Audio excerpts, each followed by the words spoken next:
the muted response from the Republican Party to Donald Trump's audacious proposal to take over the war-ravaged Gaza Strip speaks volumes about the current state of the party's political landscape.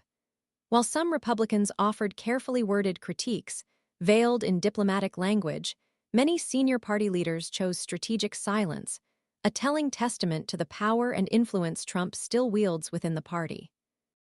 The reactions, ranging from the diplomatically vague to the subtly critical, highlight the delicate balancing act Republicans are undertaking navigating their loyalty to the party's de facto leader with the potential political ramifications of openly endorsing such a controversial and arguably unrealistic plan.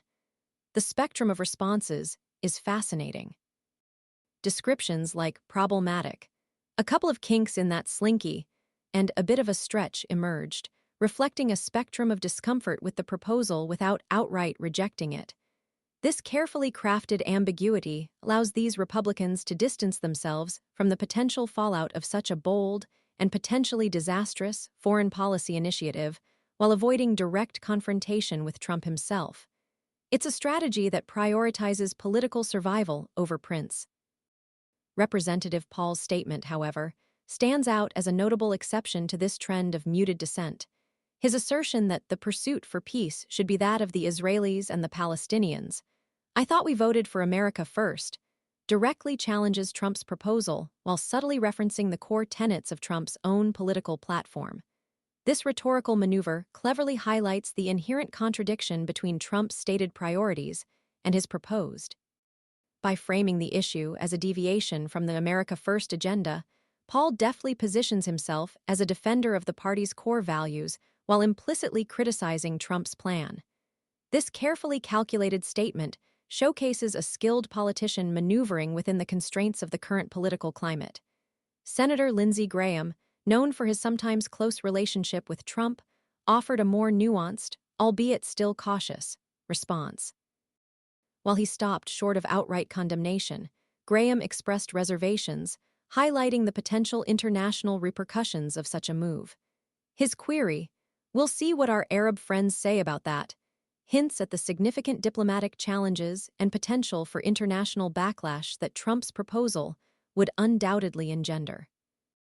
This pragmatic assessment underscores the potential for considerable diplomatic fallout, a factor many Republicans may be reluctant to openly acknowledge given their alignment with Trump.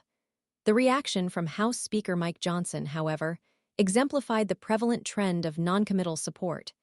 His retweet of Trump's statement, coupled with praise for Trump's broader peace efforts, represents a strategic endorsement without explicitly endorsing the controversial Gaza plan. This carefully calibrated response avoids alienating either Trump's fervent supporters or those who harbor reservations about his foreign policy ambitions. It's a calculated risk mitigation strategy that prioritizes political expediency over open criticism. The comments from Representatives Mace and Hudson highlight another layer of the Republican response.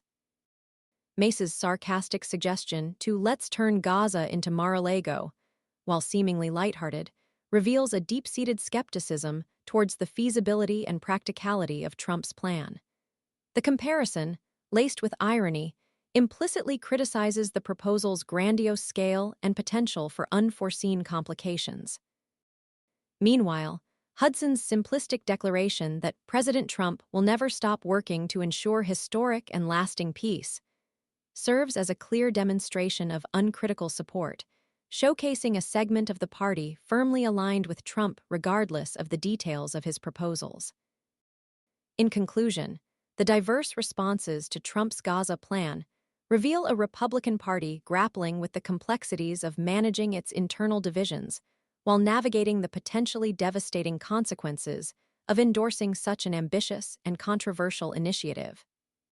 The silence of many senior leaders speaks volumes, suggesting a calculated avoidance of direct confrontation with Trump, while the carefully worded critiques and noncommittal support highlight a broader strategy of hedging bets and prioritizing political survival over principled objection. The varying responses ultimately paint a picture of a party deeply divided, struggling to reconcile its loyalty to Trump with the potential political ramifications of his increasingly erratic and unpredictable policy pronouncements.